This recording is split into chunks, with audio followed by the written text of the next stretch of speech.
The night tastes like salt and thunder.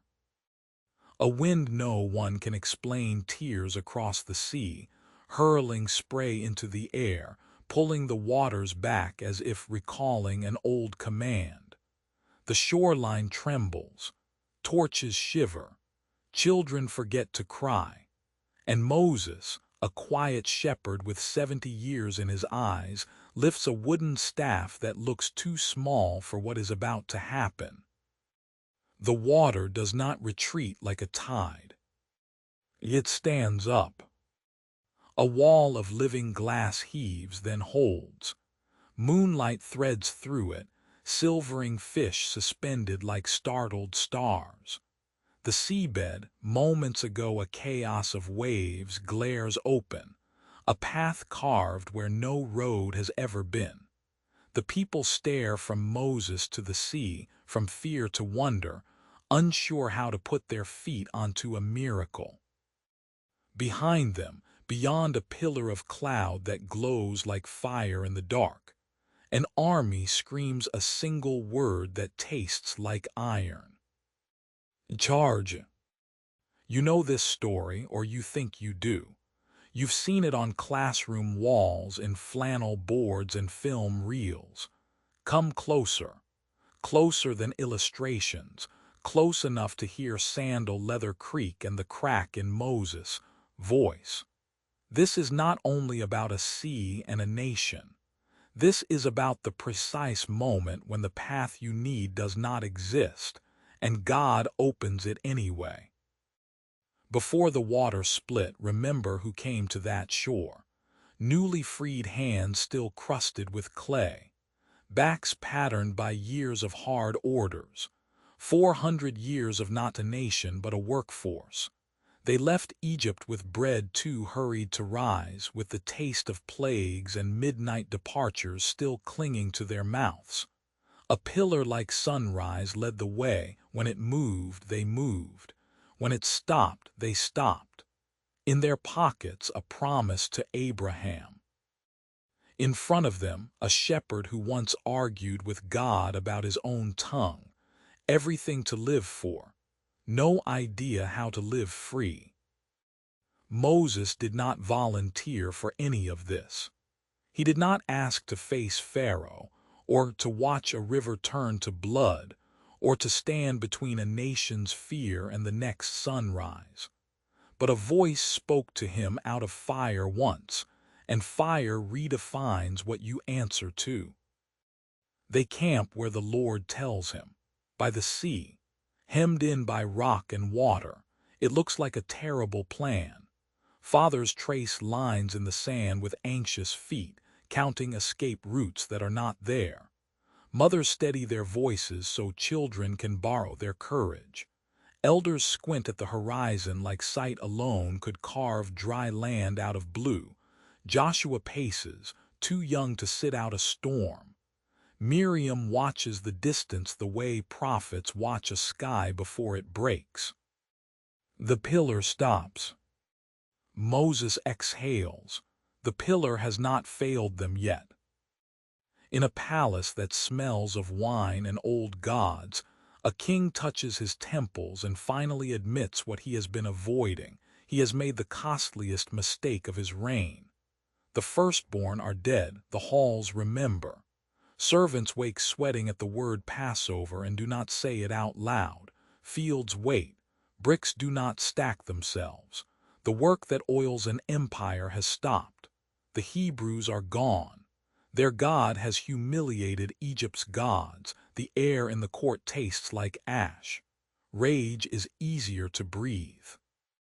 Captains are summoned. Bronze clatters into sunlight. Chariots gleam bright enough to humiliate the eyes. Horses drink deep and stamp the ground. A general says they camp by the sea. A voice answers, then they have trapped themselves. Relief returns like a habit, a trap, a foolish people, narrow shore, easy, quick, final. On the shoreline, a boy named Neria counts stones because counting calms him. His mother, Hadassah, keeps a steadying hand on his shoulder. Near them, a man who learned to make bricks long after he stopped wanting to make anything else holds the last hard bread like proof that this new life is real. He watches Moses. Someone spots dust. At first it is just a smudge, a trick near the horizon. But dust like that is not wind. It is muscle and hooves and wheels, driven by a will determined not to be embarrassed again. A shout starts at the back of the camp and rolls forward. Mothers pull children close. Elders plant their staffs like trees bracing for storm. Joshua's hand finds the knife at his waist, a reflex too small for what is coming. The sea hisses, indifferent. The sky is offensively blue. They run to Moses like water finds a low place. Were Egyptian graves not enough? Did you bring us here to die? At least in Egypt we knew how the day would end. You said God was with us. You said, the words trip over each other and fall. Panic is a kind of drowning you can do on dry ground. Moses tightens his grip on the staff. He hears the old tremor in his own voice, remembers the young man who needed a brother to speak for him. He feels the shape of the sea behind him and the heat of the army at his back. He breathes. He remembers long shepherd days when silence was his company and dust his perfume. He remembers a bush that burned without burning out, a voice that wrote new rules into reality. He lifts the staff. Do not be afraid. The words sound too small, so he says them louder, not because he is braver now, but because the promise is older than his fear. Do not be afraid. Stand firm, and you will see the salvation of the Lord, which he will accomplish for you today. These Egyptians you see today, you will never see them again. The Lord will fight for you. You need only to be still. His heart is anything but still. But he has learned a hard arithmetic. Obedience can outrun fear. It can be motion when everything in you wants to freeze. A hush moves outward, uneven but real.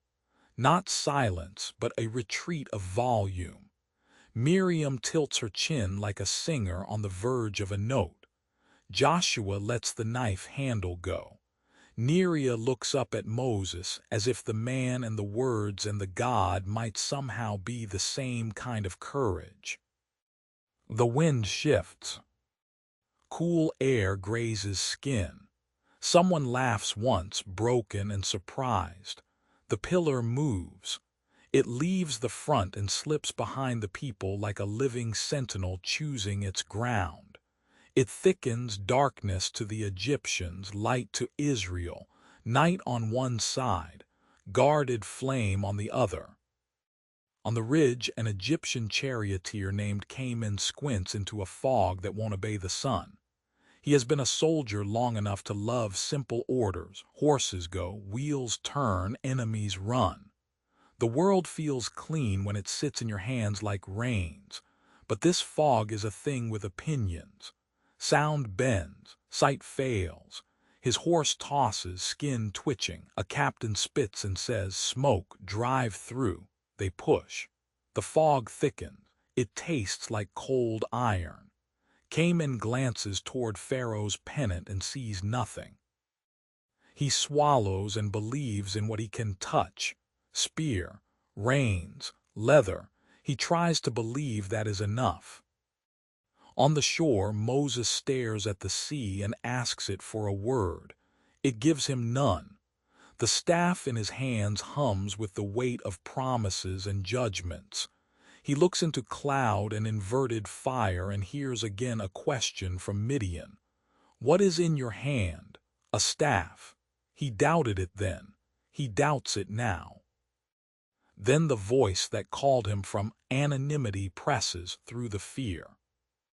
Why are you crying out to me? Tell the people to move forward. Raise your staff. Stretch out your hand over the sea and divide it so the people can go through on dry ground. Move forward into water. Moses does not argue. Something opens in him and obedience runs through like light.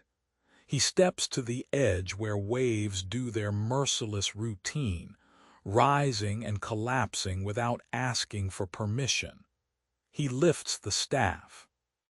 The wind arrives like a decision. It rips across camp, unties braids, threatens cookfires, drags sparks into the dark. It slams the sea, and the sea shivers like a creature remembering its leash. An entire edge of water is pulled back, not rolled but wrenched by a hand no one can see. Children peek between their parents' knees. Men who have not cried since they were small add their breath to the night. The water peels away. The floor is not mud. It is a hard-packed avenue, creased with ripples like the memory of waves, drying under the breath of an invisible furnace. Not a gap, a road. No one moves. It is one thing to ask for a path, another to put your foot on it when it looks like a dare. Moses doesn't push. He waits. Someone must be first. First is terrible and holy work. First is committing your full weight to a promise that didn't exist 5 minutes ago. Neria inches forward, his mother's hand reluctant to let him go. He has never been first at anything. He stares up at the wall of water. A fish bumps the glass of it, startled. He wants to laugh and run away in the same heartbeat. He steps onto the sea floor. It holds. He takes another step. People inhale like he's balancing on a blade.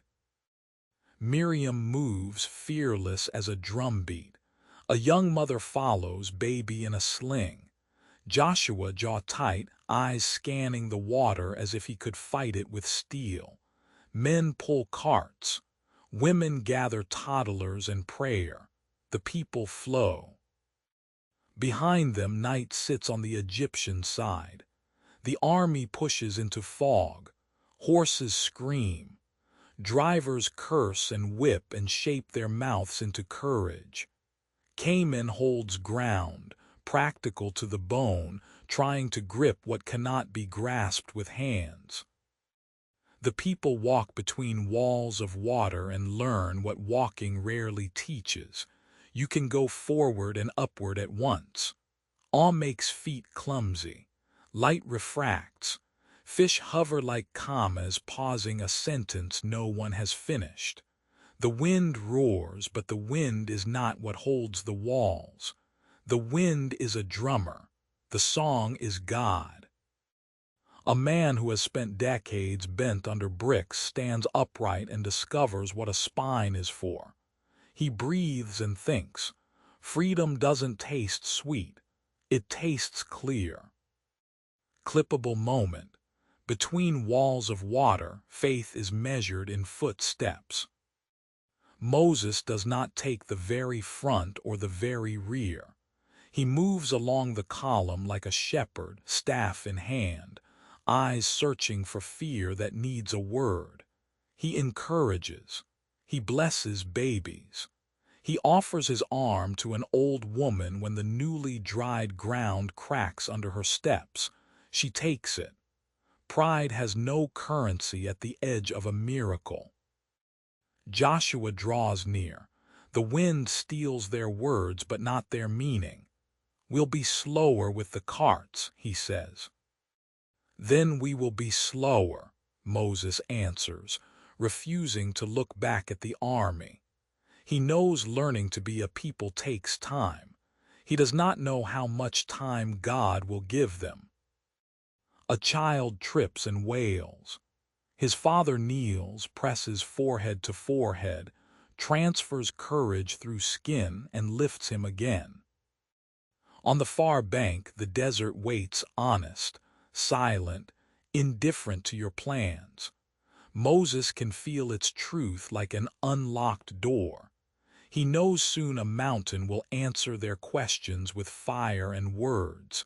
He knows every miracle births a hunger. He loves that hunger and fears its growing. At the center of the sea, the fragile and the held meet. The people cannot tell what terrifies them more, the water or the one who tells it where to stand. Awe is a kind of fear that enlarges you. Many of them feel themselves growing into names they have not yet learned. The pillar lifts. The fog loosens its grip. The Egyptians see open air and a road into the sea. Horses surge, newly sure of themselves. A shout lashes the night. Cayman's throat tightens. He sees the path and his instincts try to turn him aside. Pharaoh's chariot flashes gold and surges, bright as mockery. Wheels strike the sea floor and a sound like a market rises, a busy thunder of iron and will. They charge. The army pours in, a ribbon of muscle and arrogance. Wheels hum, hooves beat, drilled hands flex, proud of their certainty. Cayman focuses on the back of the chariot ahead of him. This is how you bring back what you lost. This is how you make the world right. He does not notice the water leaning almost imperceptibly toward the center, as if listening. At the front, the first Hebrews stumble onto shore. It feels like waking, dry sand, real air. Miriam turns, the beginning of a song already drawing itself in her bones. Moses waits at the last bend of the path. Names pass him: Reuben, Deborah with the scar across her cheek, Eli who always wants the second story. He counts without knowing he counts, as if numbers could anchor the day. He hears the wheels. The Egyptians are in the path. Breath thins. A woman drops a bundle of dough and forgets to pick it up. Joshua's hand finds his knife again, habit hunting for a fight when the enemy is water. Cayman drives hard. War cries tangle. He looks up at the walls and admits what he has resisted. He is trying to violate a miracle. Something tightens in him. He imagines the god of slaves watching, eyes full of a grief Egypt learned the hard way. Cayman inhales salt and flinches. The sea floor shifts. Not a sudden collapse, a treachery of stone and slickness. Wheels catch. Axles complain, horses stumble, curses multiply. Gods are invoked who have never bled. The sound changes from war to confusion to a humiliating math. Speed times pride equals trap. On the far bank, faces turn back toward the path as if sound alone could shore it up. Moses steps forward. The wind lifts his robe. He holds his staff, waits on timing, on a love that is precise and resistant to negotiation. The word comes. Stretch out your hand over the sea, so that the waters may come back upon the Egyptians, on their chariots and horsemen. Moses does not delight in judgment. He knows what being judged feels like. He once killed a man with one tired swing and fled into a desert carrying the name murderer. A god in a fire knew all of that and chose him anyway. This is not tantrum. This is surgery. This is what it takes to hold back a river long enough for righteousness to walk through. He lifts the staff. The water listens. A sigh, a tilt, a surge. Everything that does not belong in this road is asked to leave. The walls lean. The first scream is a wedge, and then the sound becomes one thing: roar. Cayman hauls the reins. The horse's eyes show white. The wheel jerks and locks. He thinks of the small clay bowl where his mother kept market fish, silver bodies opening and closing, mouths gulping for a logic not their own. He thinks of a little boy under a woman's robe staring up at a man with a staff. If I make it out, I will run. He does not make it out. The waves crash. They do not fold like linen. They slam. The weight of water is its own sermon. It says in force what defiance refuses to learn in words. Chariots vanish like a toy's brief boast. Horses disappear, manes snatched out of air like ideas you thought were indestructible. Men who have never been equal to anyone become tiny in the most democratic way. And then quiet. On the far bank, the people do not cheer at first. Relief without humility is noise. They watch. Bodies float. Men who did not wake imagining water had something to say to them. Armor dulls. The sea returns to normal like a lyre returning to politeness. But nothing will ever be normal water again to those who saw it stand. Moses lowers the staff. His arm feels heavy as a river. Miriam breathes, holds the breath too long, learning a new music inside her chest. Neria presses his face into his mother's side. Her ribs feel like a new map. She brushes his hair with fingers still scented with dough and fear. Joshua squints at the horizon where the sea is obedient again. He looks at Moses. Respect has a grain to it now, like wood sanded smooth by days and danger. No more Egyptian thunder. Only a sea doing what it was told to do when God first taught it its edges. The hush breaks. Miriam lifts a tambourine she packed like a joke because who takes music to a fleeing? She lifts it and it rings. That one silver note unties the camp. Women lift tambourines from the bottoms of bags. Hope had packed them there when fear wasn't looking. Miriam sings. Sing to the Lord, for he has triumphed gloriously. The horse and rider he has thrown into the sea. The words are bones. The children learn them fast. Men who thought war would write their songs discover that worship will.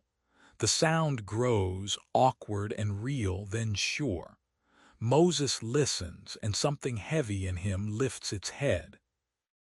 It is not only a victory song, it is a naming. This is the day they become a people, not under brick quotas, not at a table with lamb and bitter herbs. Here, with wind tasting of wrath and rescue, they learn who God is. Strength, song, salvation, holy warrior, home. Something shifts inside Moses while the tambourines clash. Not visible muscle, structure. The architecture of trust drops weight onto its foundation. He knows how slippery praise can be when hunger returns. He decides to keep telling this story when the manna is meager and the desert has too many ways to say no. When complaints come dressed in new words, he will point at the sea and say, "Do you remember?" He will fight their future fear with past faithfulness, because that is the only math that breaks slavery's logic. The people dance like survivors. Children weave through legs and nearly vanish, laughing. Laughter shows its teeth. The ground feels buoyant with promise. The sea keeps their secrets. By the time the song softens, the sun claws out of the water and stands like something that never had to fight to be born. Arms dry, skin warms. A new shiver moves through the crowd. Freedom is no longer theory. Now they must live it. Moses and Miriam exchange a look heavy with years they have not yet lived. Joshua stands looser and harder at once, already budgeting courage for days he hasn't seen. Neria asks a question his mother cannot quite make sense of. She answers anyway because love tries. Someone leans down near a body the sea did not keep and prays without words. Mercy and judgment passed each other here. The ground remembers both. What does this story mean if you're nowhere near a shore? If your Red Sea looks like a diagnosis, a locked door, a marriage that feels more like a cracked wall than shelter, a fear that shows up nightly at 3. If your Pharaoh is shame, if your army is debt and doubt, hear me gently. The path you need most might not exist yet. Faith is not blind optimism. It does not ask your brain to sit quietly while your heart drives. Faith is a way of walking that assumes God will put ground under your foot when He says He will. It looks foolish until it doesn't. It makes sense only in the presence of a God who speaks and keeps speaking, and then does what He says. You are not Moses with a nation behind you, but you do have something in your hand. What is it? A phone and a number you're avoiding, a resume you keep editing instead of sending, a truth you owe someone, a Bible you've shelved like decoration, a conversation God has nudged you toward, a skill you hid under not ready yet. Lifted. Clippable moment. What looks like a dead end may be God's doorway. While the people catch their breath on the far side, the story keeps moving. Moses organizes. It is not glamorous work, but it is holy. Tribes will need elders.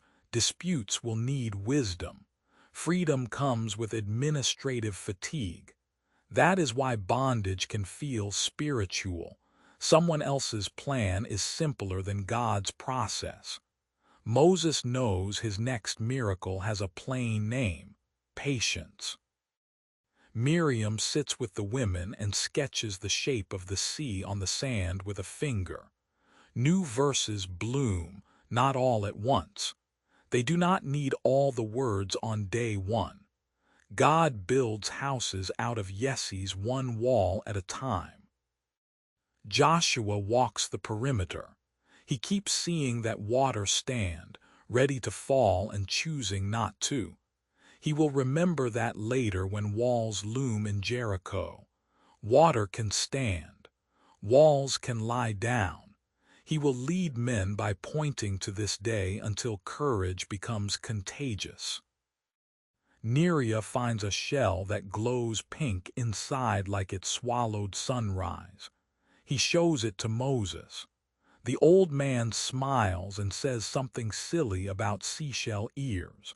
Victories must make space for small silliness. It builds trust for ordinary days. In Egypt, people will invent a weather story for what happened at the sea. They will sip diluted wine and explain. The slaves were lucky. The chariot slipped. The wind did something strange.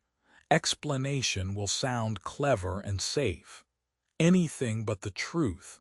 The God of the slaves is God. Opening that window would let in too much light.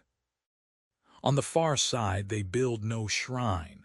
They bottle no water as if holy can be stored. They move when the pillar moves.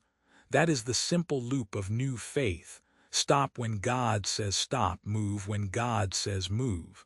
Watch, listen, walk, eat what falls, drink what is brought forth. Obey when it's dull, obey when it's costly. Worship like your life depends on it because it does. God's kindness is complicated this way. He will not lead them the short route. The short route is full of Philistines and sharp things that would break newly free hearts. He brings them the long way, also called the right way. Sometimes the most merciful thing God can do is delay what you want so you won't ruin it when it arrives. The sea was quick. The wilderness will not be. Both are grace. As day stretches, some sleep, some watch. Moses keeps working even when he rests. It is both strength and flaw. He must learn to ask for help for himself the way he asks for others. He will learn it from a father-in-law with eyebrows that say obviously and counsel that smells like wisdom. He will learn to delegate because God's largeness asks human smallness to be honest about its limits. He will learn other things. Praise sours on a tongue when bellies growl. Water tastes sweetest when it isn't bitter. Law is not a choke collar on a heart but a frame for love. Presence is heavy and joyful and not safe. He will come down glowing from a mountain and grieve because while he gathered truth the people loved a golden lie. Those are other days. This day, the sea day, stands alone like a bright pillar the rest of life can see. If you are a leader, this story will haunt you with hope. You will stand with a staff that is mostly willingness and a flock that is fully fear. You will face a sea that refuses to move. Then you will hear a voice. Not always thunder, sometimes a nudge. Move forward, raise your staff, do the thing in your hand, then the next thing. If you are a parent by a shore, with a child whose small body expects you to be both shelter and map, look at the pillar. Hold the hand. Walk. Teach them to step even when your knees knock. Your obedience builds roads for the feet you love.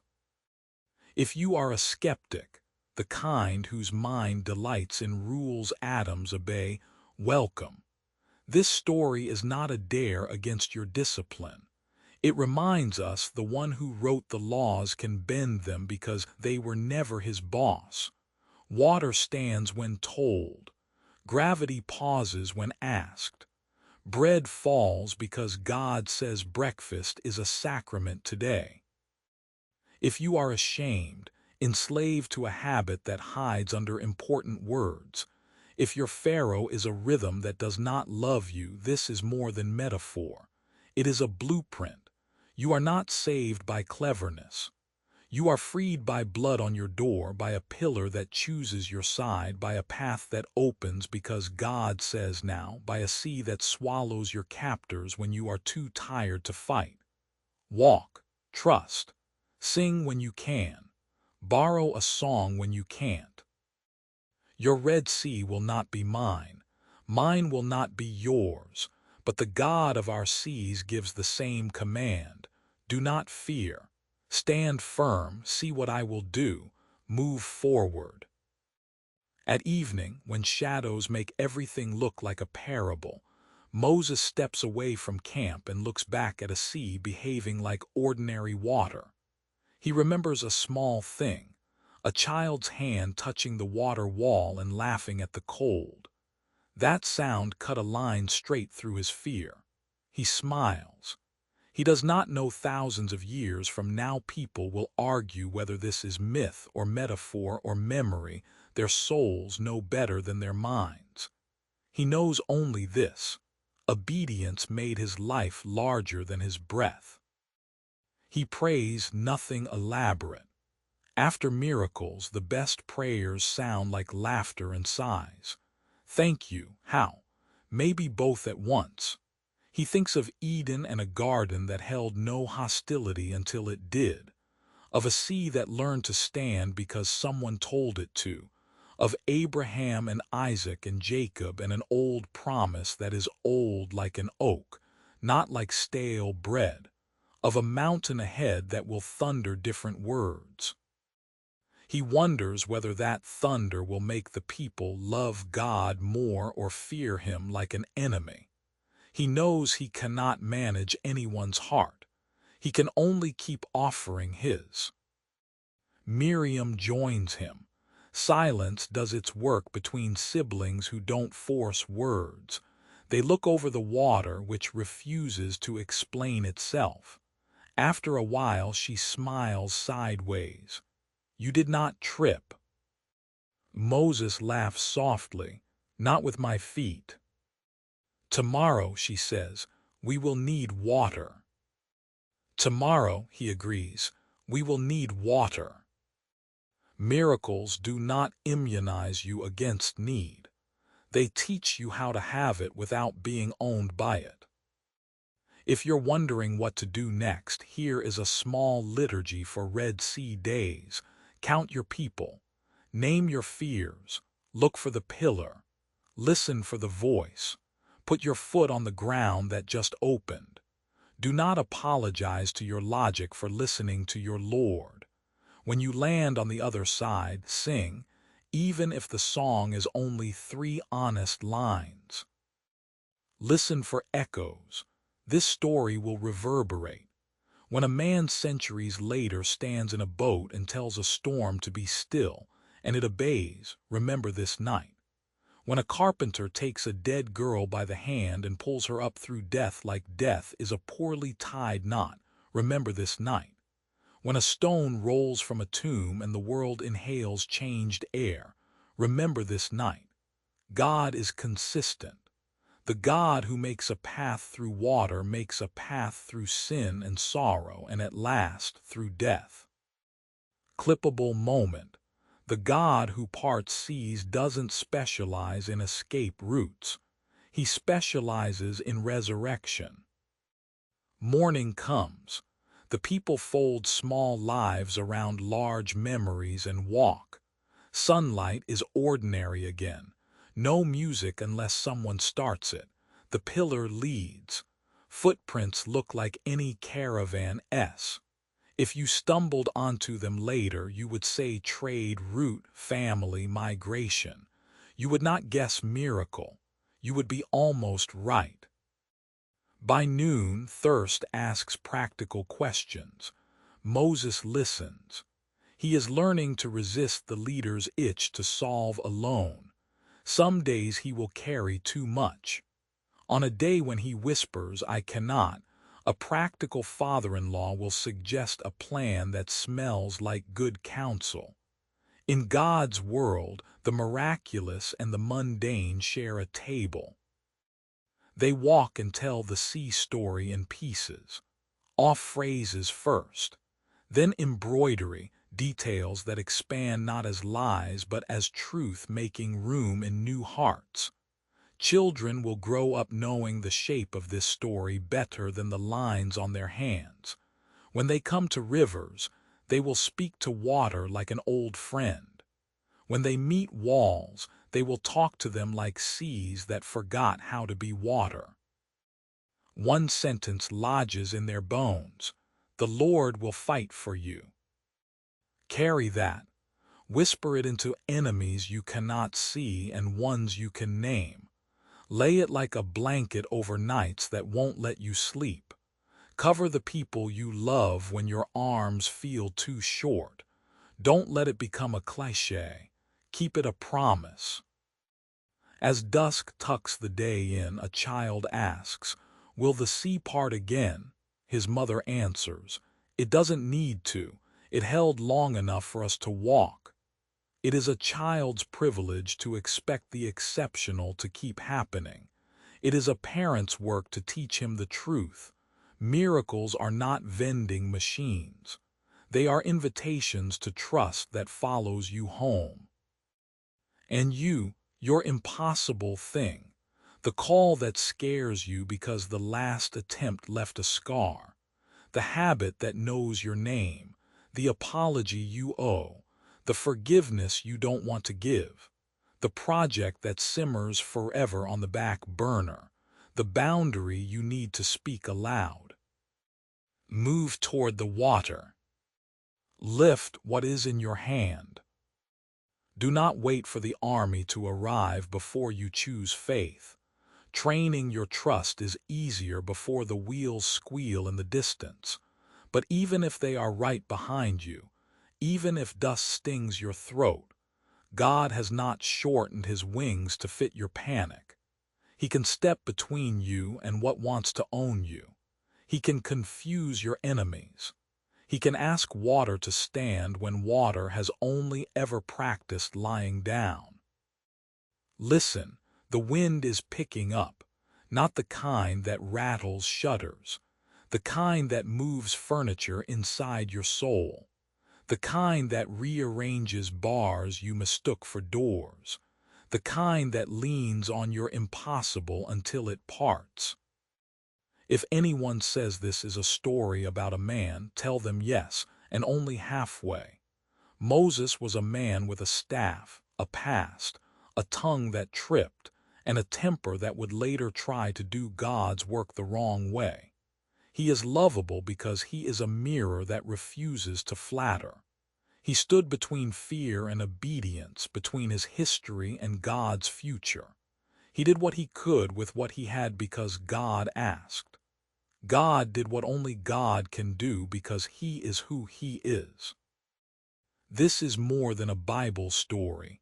It is a rhythm you can live by, order out of chaos, path through waters, presence in fog, food in famine, fire in night, cloud in day, a song after the storm, a quiet that is not emptiness but sanctuary, a people better on the far side of terror because love met them under pressure. There will be other seas, other deserts, other songs. You are not done. You were not born to be done quickly. We leave them at the water's edge with victory and salt on their tongues, a new horizon lifting like a question. We leave Moses whispering to a God who answers and, mercifully, sometimes does not. We leave Miriam packing her tambourine because now is time to walk, not dance. We leave Joshua measuring distances and time with his heartbeat. We leave Neria holding a shell to his ear, wondering if he can hear the sea praise. And we leave you with this. There is a path in front of you that does not exist yet. It will not arrive because you muscled it into shape. It will arrive because the God who writes himself across history with water and thunder and quiet love says now. When he does, do not argue with the physics. Put your foot down. Sing when you reach the other side. Tell someone, tell your children, tell your fear, tell your journal, tell your timeline, tell your future self for the day you forget.